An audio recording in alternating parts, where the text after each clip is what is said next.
I've seen your pictures that you've taken, and they're great. And I'm like, okay, if I ever take headshots again in LA, I want them to be with you. Book with me. Yeah, definitely, and everyone should. And I have a really cute like home studio now. Yeah, really?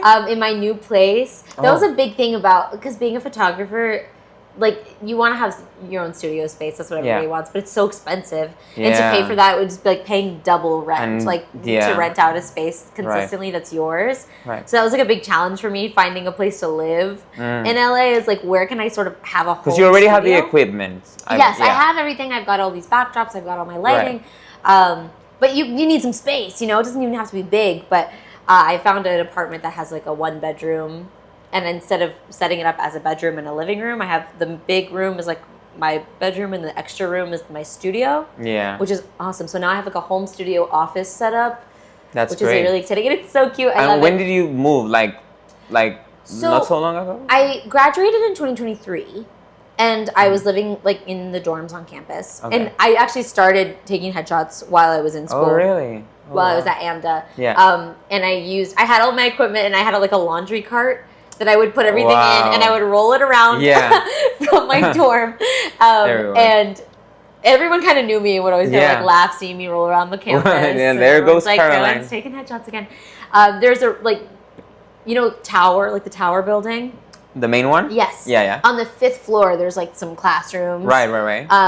But they're not really good rehearsal spaces. Yeah. Like they're kind of for like those like industry classes that are more lecture classes. Right. Yeah, with the little desks. Right. Yeah. So on the weekends, if anybody's in any of the classrooms, they're usually going to go to like those rehearsal rooms because they're rehearsing or working on something. But no one was ever in the 5th floor classrooms because no one they're not great spaces for.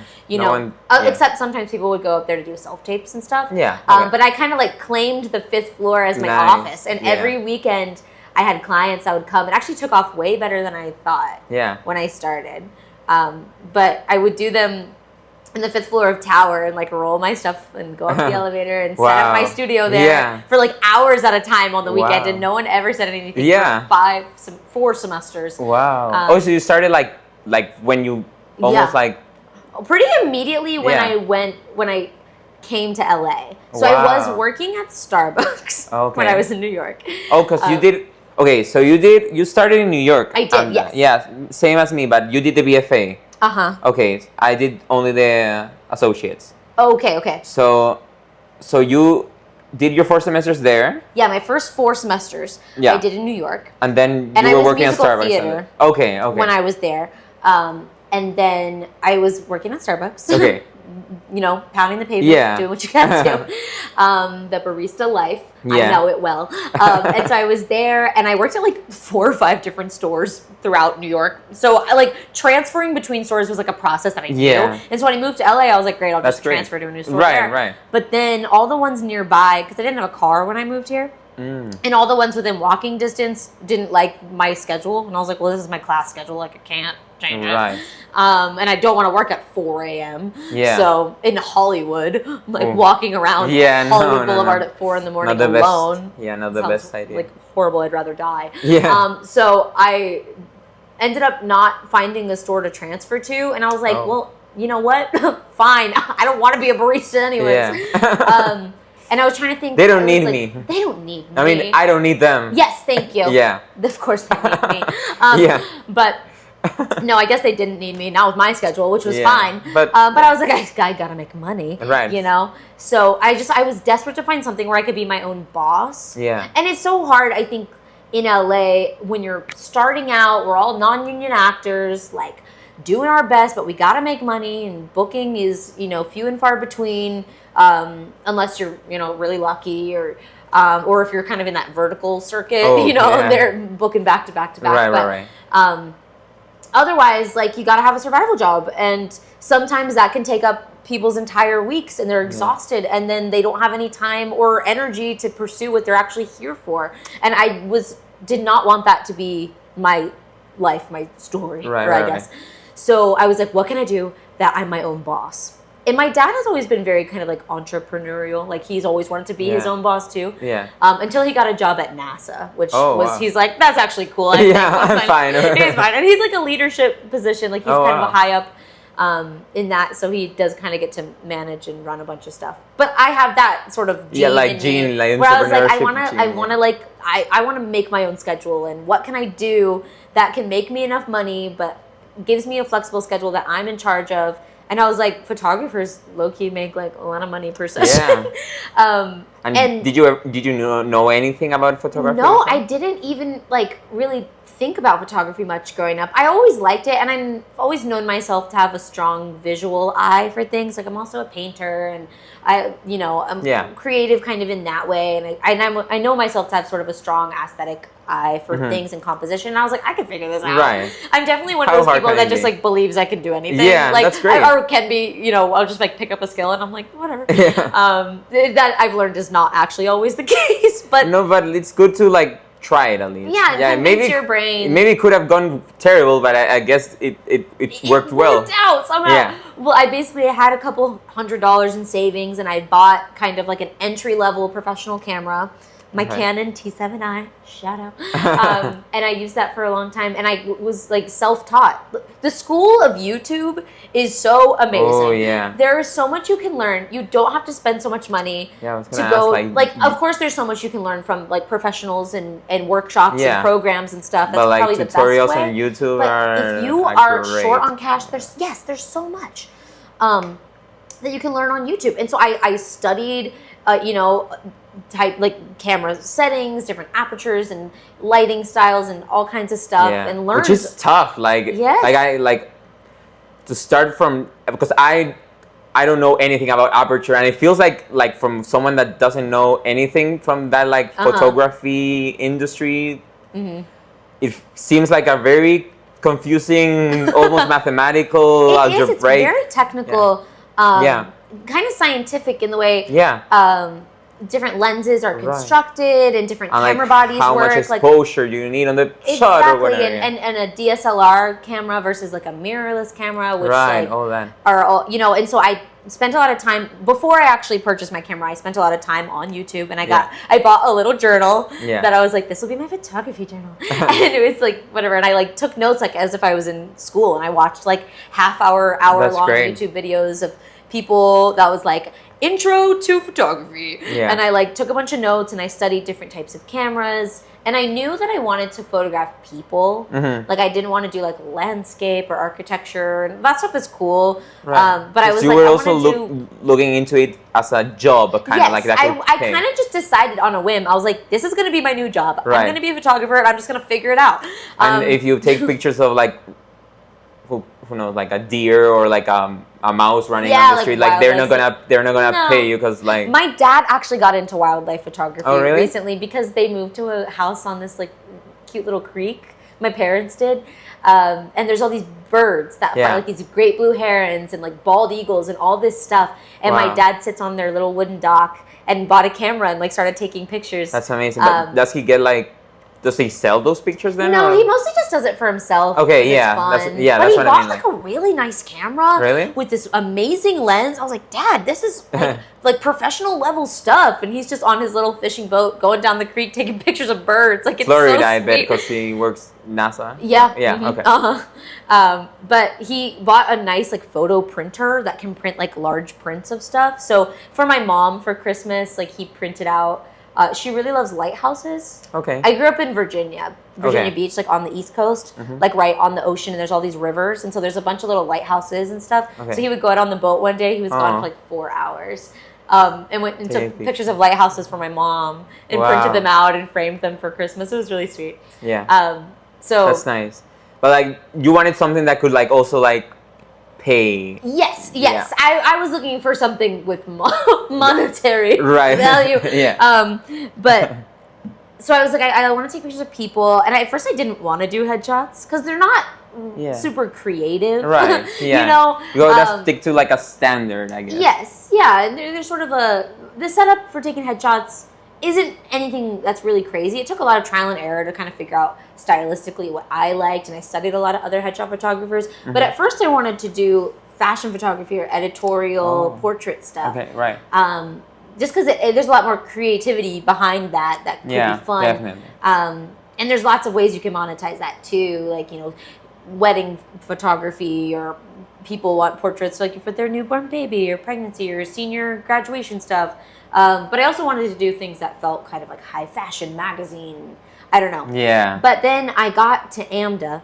And I was surrounded by a bunch of people pursuing acting, like hundreds of kids. You know, we're not kids; we're young adults. But in New York. Yes. Okay. No. LA. Oh, you already moved from the New York. Yes. Okay. Oh, sorry. So this all was happening when I bought a camera. Oh, okay. Was going from New York to LA. So you started studying the cameras when you were in New York, when you were realizing that like 2021, and I wasn't going to be able to transfer as a barista over to LA. Right. So I was like, I better figure out something else to do. So you started studying like lenses and how to take pictures and everything, because you saw like there was a market from like all, because AMDA students are kind of struggling artists. So I was in school, and I wanted to do like kind of cool artsy photography, but everybody needed headshots, and they were like, and I had it was like a content creation class. Right. Okay. That they made us take, that we were supposed to take our 7th semester. I don't know how I ended up in the 5th semester. Yeah. Which was weird. I don't know. That's great. But it turned out well. Yeah, but they were trying to get us to make creative content somehow that wasn't necessary. Well, we could do like a short film and acting thing. But I was like, well, I guess I'm a photographer now that I've decided. Yeah. And so I did this sort of project, and everybody in that class was like, do you also do headshots? Could you take headshots for me? And I was like, I've never taken headshots before. But there was this one girl named London, and she was like, I will pay you. And I was like, oh, okay. You say all right. I'm listening. But I didn't want to charge her a whole lot in case they turned out bad. Right, so I was like, okay, $50. I'll do a session with you. Yeah. And I was like, if they're great, you got headshots for $50. If not, you only paid $50. Yeah. You know? And it actually turned out really well. And, she showed them to other people in her class and in her semester, because she was a 7th semester. Okay. Wow. And suddenly a bunch of people were hitting me up. We're like, can you do mine? Can you do mine? Wow. And I was like, oh, yeah, sure. And then I was like, Caroline, it's stupid if you don't start doing headshots regularly. Like, this is just, you're in a school full of tons of people that aren't ready to pay $400 for a session, because we're all poor students. But we pay you like $100 to do it on campus here for you right there. Yeah. And then I was like, okay. Yeah. And I it really took off from there. Suddenly I had so many people contacting me.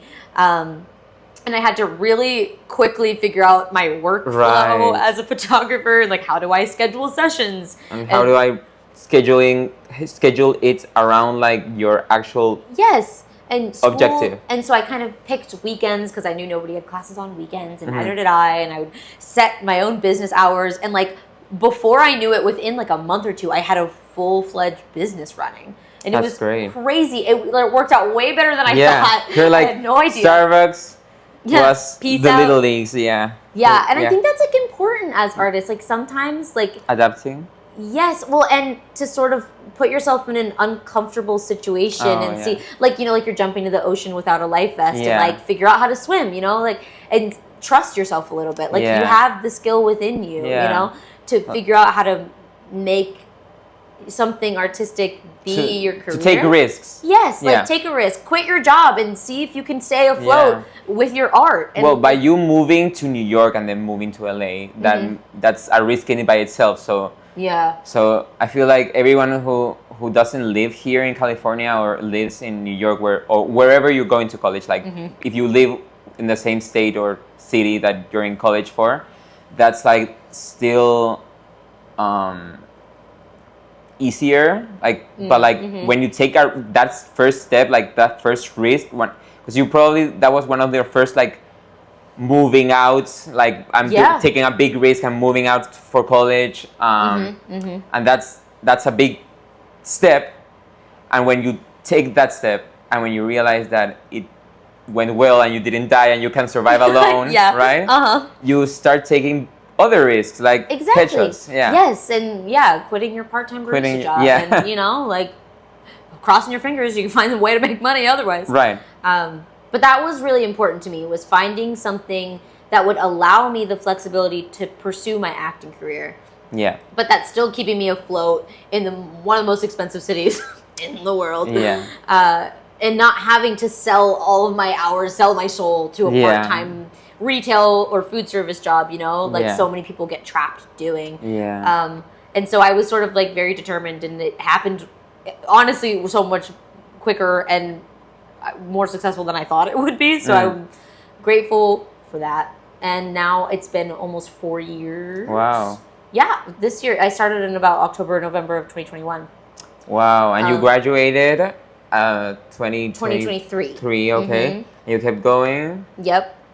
And now you're famous in the like I've got AMDA on lock. Yeah, exactly. Like I said, your reputation precedes you as the almost headshot mascot of AMDA. What I ended up having to really find too was because there are so many amazing headshot photographers in LA that the stars go to. Like, you know, like we're in the heart of the film industry, and so there's plenty of people and students who are graduating and ready to enter the professional world that want professional level headshots. Yeah. And I knew at the time, I was like, I am still learning. I've been doing it a couple of years now, but I can't compete with people who've been doing this 10, 15 years. Right. Their studio spaces, their equipment, their reputation is so hard. And so I started really honing in on like, but you know what? My niche is people who are entry level, you know, professionals, like professional level headshots, but sort of people's first real professional headshots.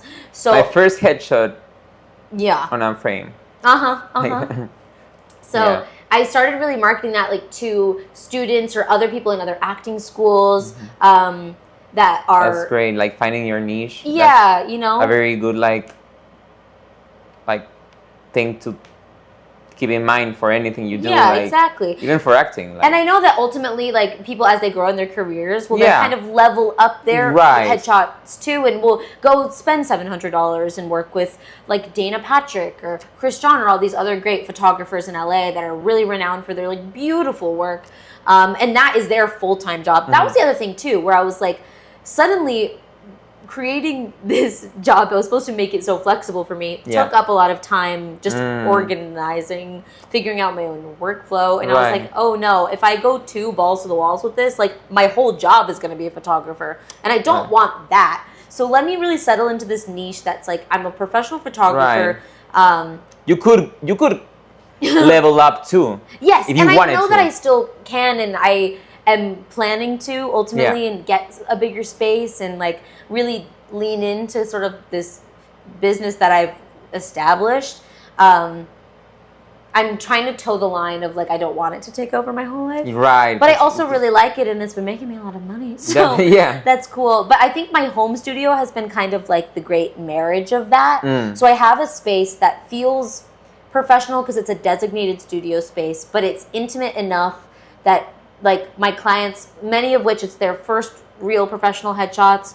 Yeah, those are scary. Like I remember first. People are nervous. Yeah, the only headshots I've done back in New York, I was sweating. I was so nervous. And headshots will never look good and never look like you if you aren't comfortable. Exactly. And so like that's a big thing about my brand and my company is putting people at ease. And I almost love that we're doing it in my home, and it's not like the studio space is purely for photography in there. It doesn't feel, it's like not also my living room. Like it is a space that's just dedicated to that, but it feels intimate, it feels cozy, and I really love that. And I find that it really does make clients feel comfortable. I put on music that people like, you know, and I love to learn about what kind of music other people listen to and about where they're from. And also part of it is just like being able to converse with people and being able to like make them feel comfortable. Like 'cause you're a very like homey, inviting person. So that's good. Yeah, that's good to know. And also the fact that you like treat emerging or like first headshot type people like at first like getting into the industry, still dipping their toes or all that first level of actors. That gives you like like I said, the reputation. Like you, other people then say, talk about you being great in taking their headshots, and you kind of create this like aura of she's good to work with, or good. That's great to hear. I bet. I mean, it's that's what I put a lot of energy into. 'Cause I care about that a lot. Is like making people feel at ease, and I think and learning about people too, and because some people don't want to sit and talk with a stranger for 2 hours, Right. but you're stuck in a room with me and we're taking photos and people already feel really vulnerable. And so like getting to know people before, like I spend the first, 10, 15 minutes of the session just like chatting a little bit, kind of breaking that ice, offer people some water. Like let's just sit down, let's talk about your looks. Who are you? Where are you from? Like, right. Because that's the thing, like, for example, I took my headshots with Mike Petrie Jr. from... Oh, yes. Yeah. I like his stuff a lot. I do, too. I studied a lot of his stuff when I was kind of finding my own style. I really enjoyed the pictures. I really enjoyed his style. And he also did this style of, like, putting some music, offering something to drink. It's also so weird if you're there with a stranger that you don't know. But that's the thing. In silence taking pictures for 2 hours, like that's so uncomfortable. I would not want that either. Exactly. And that's the thing. Like even with all that, I still felt nervous going in because it was my first experience with headshots, of course. Yeah. So that's what I mean with saying that the fact that you are already like, I let me say like an industry standard in in the entry level. That most people know, like like I speak with this person and I speak with that person and they recommend both recommend you as headshotters. Like there's like this like almost unspoken truth that you're like a good headshotter. Oh yeah. And even and what I mean is that like for example even if like for example Mike Petrie he was great and he did everything. I didn't have that like referral kind of. Like I met him on the campus. The like industry fair, headshot fair. The fair, and he was great. But I feel like there's still a different like more homey, cozy feeling when people have already gone to you or to whoever and have enjoyed it, and like it's like having referrals is such an important thing, especially as a business owner, because like yes, to be referred by somebody you trust, like your friend, versus like you seeing a review on the internet, right? Like, exactly. Sure, like and that's the thing that I mean, like almost everyone in my class took headshots with you in the cohort that I went to in LA. With Mike, he was great, like I said, but like I was still scared going in because no one I knew had recommended him. You kind of hear about what it's like, Right. I think what also helps is I am also an actor. Not all headshot photographers were actors, and that's totally fine. And their whole life is they are photographers first and foremost, and it makes their work amazing because that's what they have put all their art and creative energy into. Right. But being an actor and being a student and working with so many people from my alma mater, exactly. It's an instant way to relate to people. And as an actor who has to get my own headshots done, I can't take my own. I've tried, and they're fine. It's pretty tough. I bet. It's tough though. Just because I'm like, when I'm holding the camera, I know exactly what I want. But then if I have to set it up on a tripod or have somebody else hold it, and I'm just it's like being an actor is not the same as being behind the camera. Exactly. Like you need to learn both sides if you want to do both. Doing them for myself has always been tricky, but then it's great because I get to go to other headshot photographers and like, study them a little bit and see what their setups are like and kind of what their sessions are judge like. them. No. Never. Not judge them. A little bit. But not but I'm like, I'm a younger photographer. Who am I to judge you who has a career of 10 years?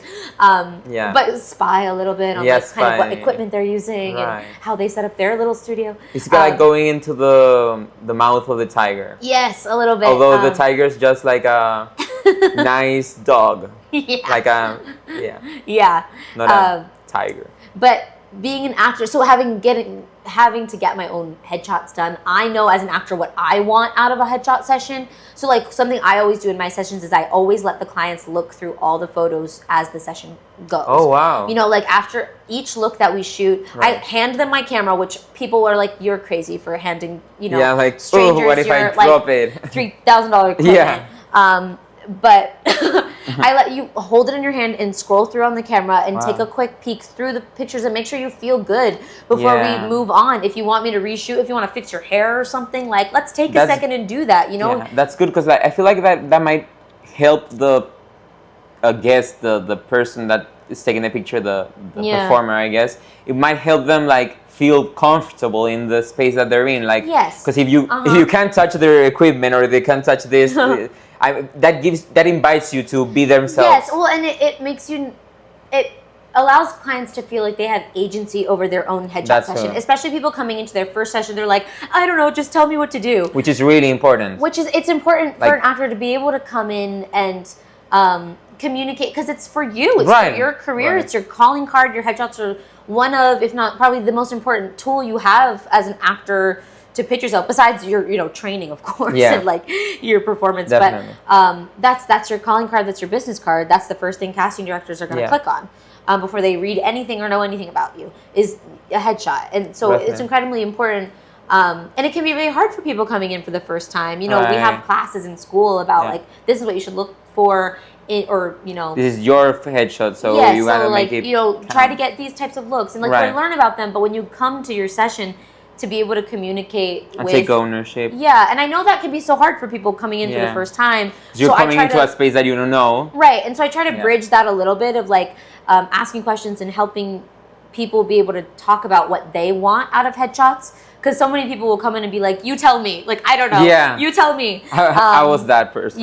And so, which I totally get. So I kind of want to, I try to find ways to bridge. It's like, okay, well, let's hear about who are you as an actor? What kind of roles are your dreams? What kind of things do you think, are you pursuing a commercial agent as well as a theatrical agent? I think everyone should be pursuing both. Let's try to get shots that can sort of create both of those energies. But like, let's look at what things you brought and you tell me about you, or else these pictures aren't going to look like you. They're going to look like just somebody random. Right. So finding ways to help new actors take agency within their own session really is important. Because it translates. Because then when they do, one day go to a more renowned photographer or something, are able to really go in and be like, this is what I'm looking for, and I'm dropping $800. These kinds of looks, you know how to communicate with a photographer, because there's no way to learn that, until you drop $100 on a session, a couple hundred. And I bet it translates if you're nervous on the picture. Yes, very much. So I try to sort of bridge that gap for people, because I know so many people, it's their first or second time working with a photographer. And sort of let them, spread their wings. Yes, and speak up for kind of what they want. And, and sort of create an environment that makes them feel comfortable to do that. So that's important. And I think being an actor myself, that's something that I'm thinking about, and I think that helps a lot. People feel at ease, because having to do that on my own in my own career. Yeah. So you know what what people want. Do you have any like wild stories from like either the headshoters that have taken pictures with you, or like clients? Like what's like a crazy story? Do you have any, or have all turned out like? Oh my gosh, amazing. My brain is blanking on everything. One that stood out, like that made you feel like this has never happened before, and I feel like it's never gonna happen. I had this one client. I won't use any names. Yeah, no, but no, I had this one client, and she was this older lady, and she was so funny. And it was actually a joint session. It was her and her daughter, and her daughter's like in her 30s, and both actresses? Yes. Oh, so okay. And the mother, she was probably in her 60s. Okay. And they did a joint session together, like a mother-daughter joint session, which was really fun. I love joint sessions because two people can book a session together and kind of go back and forth, and then it it puts everybody at ease too, because you're with your friend or someone, Right. You're not going to like an unknown spot, even if it's cozy. But this lady was so funny, and halfway through the session, she stopped and she goes, Kellen, I'm so sorry to tell you this, or to interrupt, but like I read auras, and like she's like, do you have a breakup you want to talk about? And I was like, what? I was like, not really. And my last breakup was like a year and a half ago. Okay. But she's like, I just feel like there's something or some spirit that's trying to talk to you right now. And I was like, right now? That's sweet. I was like, what do you mean? And she goes, I dabble as a medium, and I was like, interesting. And she's in like this cute little like blue top. Yeah, like, you taking would the never middle of her guess. pictures. And I was like, she's like, but I'm so sorry. Like, I'm just getting this strong sense right now that like something, some sort of spirit is trying to talk to you, and it has to do with your love life. And I was like, what? I was like, huh? You know, because I'm like, first of all, this session it's not about me. Right, you know? I was gonna say, like, you wanna take me a picture? Like, Right, do you like, wanna film my, yeah. But it was so funny, and so I was trying to guide it back to like, right. oh, interesting, like you know, like, who? Do you have like, a I'm happy to, you know, kind of pause and make some conversation. I think, you know, when you're taking pictures for 3 straight hours. Yeah.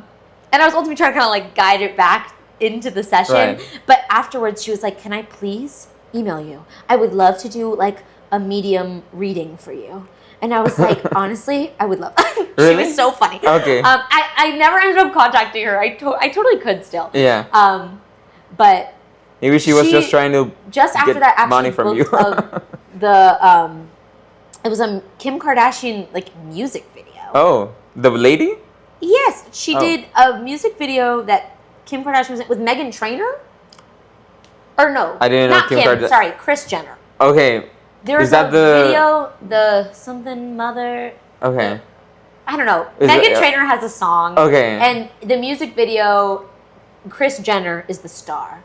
Okay. And it had all these other like older ladies that are just like fierce and fabulous. And she got cast in this music video, and she was so excited. And she emailed me, and she's like, Caroline, I used your headshot, and now I'm in a music video with Kris Jenner. And wow. Like, she was just really funny. Yeah. She had this great energy. Because I was thinking that maybe she just wanted to say, like, instead of paying you with cash, can I pay you with a reading? So maybe that was the reason. Well, it's not really part of my policy, but I'd be happy to do it with you. I actually am so curious to see what she would have to say. Yeah, and it never, like, you never No, knew? I should. I kind of just got... How long ago was that? easily distracted person, and I kind of... No, yeah, because it's something this was a year ago. Oh, so it's not that long ago. So you could, you could still do it. But it's like something that's like so in the back of your mind, like it's like, okay, whenever I have time, and you never have time, so it's like, okay. I'm trying to think of but that's crazy. Other she would things say that have been sort of funny or weird. She always pops in my head because she just had like the funniest personality. Okay, yeah. Yeah. Maybe one will come to me in a second. Yeah, no worries, no worries. But for the most part, everyone's pretty chill. Yeah. My mom freaks out. She's like, having a home studio, Caroline, like, that's really dangerous. Like, strangers are coming in, and you're giving them your address. Yeah. And, like, that's crazy. But everybody is so... I've never had a client that's been really, like, off-putting. And so maybe I'm too trusting of a person. I hear that sometimes, but whatever. I like having my own space, and luckily for the most part people are pretty normal. So which is you good. could get a security guard to wait like a bouncer outside my door. I never give people like my apartment number. Like I'll meet you outside and guide you up. But And do you only get people that like either it's a referral from some or sometimes you get people that are like, I don't know you, we don't know any networking. Sometimes, people. Like they'll be like, I found you on Instagram. And I'm like, so it could very well be. I've gotten quite a few. It's not only AMDA students anymore. I've like definitely branched outside of it. It still mostly is because there's just always this rolling new class of people every couple months that need, because we do the full like summer semester. Yeah. So every couple months there's a new batch of kids that all need headshots for class or for graduating. Right. But I have started to get kind of randos, which is cool. Wow, which is good because it's never nothing bad has happened. So which is good. But that's amazing that like now it's branching out and it's becoming this sort of like. I did start a referral program. Which is cool because referrals are like you're saying, like they're probably the best way. They'll be like, my friend found you and whatever. So I added a new like field into the form when you book that says like, oh, how did you find Caroline Rose Photography? And if you put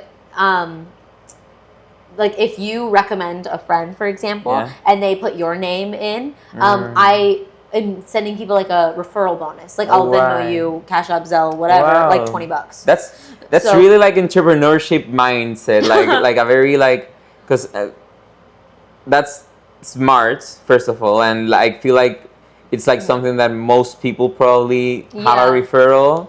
Yeah, exactly. So, and so now even if it's both, like individuals get like a bonus. I mean, we're all like poor, starving artists here in LA. So like if you tell your friend like, let's say like I did headshots for someone named like Jesse, and then Jesse goes and tells two people, Sarah for example, and then Sarah books, and it's like, how'd you find it? And she's like, oh, my friend Jesse sent me. I will send Jesse $20. I will literally send you no strings attached. Like that is you get a referral bonus, and so it incentivizes people. Like if you're sitting in a bar with your friends. And they're like, oh, I need new headshots. And it's like, oh, if I tell them to book with Caroline, she'll send me $30. $30. Like, quite literally. And, like, that is the only requirement. Well, I guess the eligibility for it is you have to have been a client of mine already. And then I'll send you. I just have to have your email, and basically. It's also so I can email you to be like, someone booked with your referral. Let me send you money. I bet it can be, like, you refer to yourself either. Like for example, like, okay, I'm going to put in the discount code my own name because I've already booked with you, or does that ever happen? No. Like people that want. Because I guess that wouldn't really make sense. Where it's like I referred me. And it's no, but in the sense, like for example, I go for my first session of headshots with you, and then 2 years later I come back and I put my own name just to have like a 15% discount or something. Does that ever happen? No, not yet, because I just started it this year. Oh, okay, maybe. So I have maybe like in 2 more years, you're gonna have some people that are gonna. It's currently only running as like a 2025 promotion. As something that I'm trying out. That's good. And so then maybe I'll extend it into the future as just like a regular policy. Right. But because of that, I was like, because I don't know quite if there's gonna be weird loopholes. Right. Yeah. I'm trying to think of everything. Like I had a client 2 weeks ago that I did a session for. And you get a number of retouches included with your session. So if you do like a mini session or a joint session, you'll get 3 free retouches included.